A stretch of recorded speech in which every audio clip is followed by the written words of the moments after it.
Selamat bertemu kembali dalam renungan hari ini. Segala puji syukur dan kemuliaan hanya bagi nama Yesus. Amin.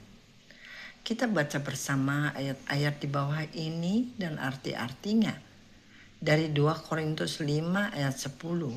Sebab kita semua harus menghadap tahta pengadilan Kristus, supaya setiap orang memperoleh apa yang patut diterimanya, sesuai dengan yang dilakukannya dalam hidupnya ini, baik ataupun jahat.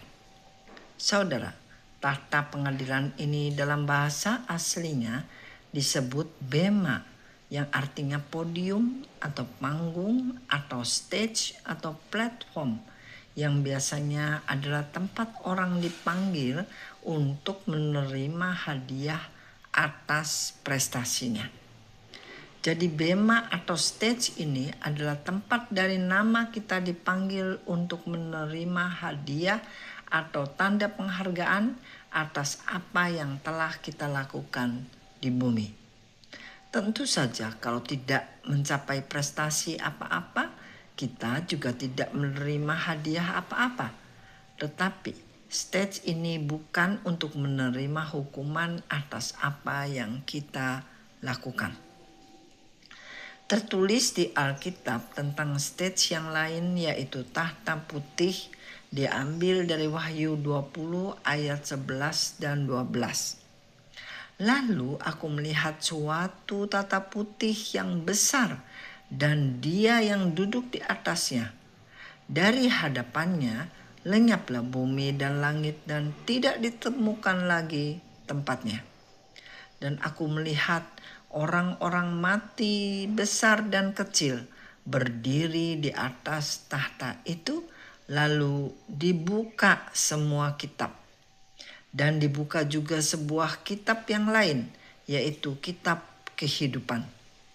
Dan orang-orang mati dihakimi menurut perbuatan mereka, berdasarkan apa yang ada tertulis di dalam kitab-kitab itu. Di hadapan tahta putih, saudara, kita punya seorang pembela, yaitu Tuhan Yesus Kristus, dan juga saksi, yaitu Roh Kudus yang berdiri untuk kita dan mengakui bahwa kita adalah anak-anak Allah yang setia untuk memuliakan nama Yesus selama di bumi. Amin. Kita lihat ayatnya yang menunjukkan bahwa Yesus adalah pembela umat percaya. Dari Roma 8 ayat 34. Kristus Yesus yang telah mati, bahkan lebih lagi, yang telah bangkit, yang juga duduk di sebelah kanan Allah, yang malah menjadi pembela bagi kita. Jadi saudara, Kristus menjadi pembela bagi kita dalam sidang penghakiman. Juga Tuhan Yesus adalah pengantara antara kita dan Allah Bapa. Dia adalah satu nabi yang berbicara atas kehendak Allah Bapa untuk disampaikan kepada kita. 2. Berdiri dalam pihak Tuhan Yesus adalah imam besar yang berdiri mewakili kita, berbicara kepada Allah Bapa. Dan Dia telah menjadi korban penebus dosa bagi kita manusia yang percaya kepadanya. Saudara, kita baca ayatnya bersama yang menunjukkan bahwa Kristus juga adalah pengantara antara kita dan Allah Bapa. Dari 1 Yohanes 2 ayat 1. Anak-anakku, hal-hal ini kutuliskan kepada kamu supaya kamu jangan berbuat dosa.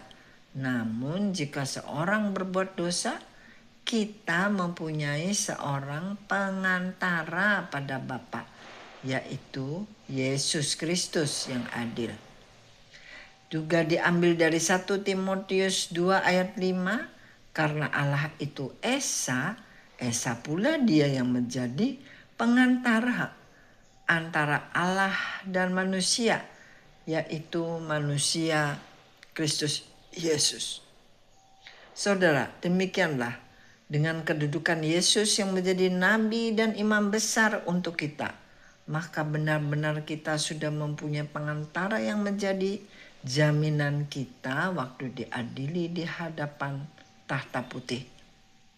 Siapakah yang menjadi jaminan kita yang mempresentasikan Kristus? Roh Kudus.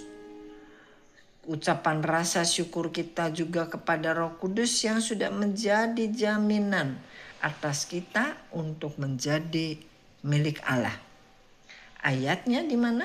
Dari Efesus 1 ayat 14. Roh Kudus adalah jaminan bagi kita sampai kita memperoleh seluruhnya, yaitu penebusan yang menjadikan kita milik Allah untuk memuji kemuliaannya.